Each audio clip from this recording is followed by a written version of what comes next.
Naomi Osaka was left in tears during a press conference at the Cincinnati Masters.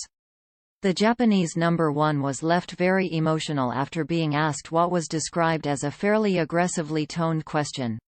Naomi Osaka broke down in tears during a press conference at the Cincinnati Masters. The reigning U.S. Open champion was answering questions ahead of the Ohio-based tournament, one of the last stops on the road to Flushing Meadows. The Japanese star was fined for skipping post-match media sessions at the French Open earlier this year, and subsequently withdrew from the tournament citing mental health issues before missing Wimbledon. On Monday evening, U.S. tennis reporter Ben Rothenberg tweeted about what took place in Osaka's first press conference since Roland Garros. Someone from Cincinnati Enquirer asked her a fairly aggressively toned question about how she benefits from a high media profile but doesn't like talking to media. Osaka tried to engage, but after her answer began crying, he began.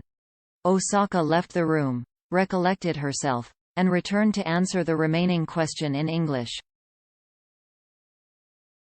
He added, "The topic itself wasn't terrible, but the aggressive tone from an unfamiliar person," after Naomi had already spoken in an earlier answer about how that's what she finds difficult in press conferences, got things going completely awry. Stuart Duguid, Osaka's agent, criticized the reporter for their comments.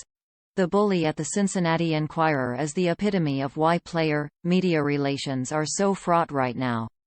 Everyone on that Zoom will agree that his tone was all wrong and his sole purpose was to intimidate.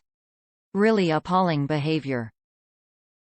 And this insinuation that Naomi owes her off-court success to the media is a myth. Don't be so self-indulgent. After taking some time away from the tour to focus on her mental health, the world number 2 returned at the 2020 Olympics in Tokyo, looking to win the gold medal at her home games.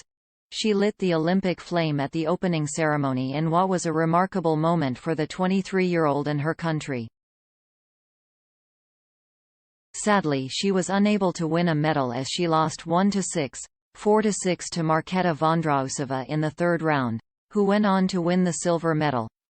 After the match, Osaka answered questions about dealing with the pressure of being the face of her home Olympics. "I definitely feel like there was a lot of pressure for this," she said. "I think it's maybe because I haven't played in the Olympics before and for the first year it was a bit much." Osaka will be hoping to find some form this week ahead of her U.S. Open title defense, where she will aim to become a 5-time Grand Slam champion.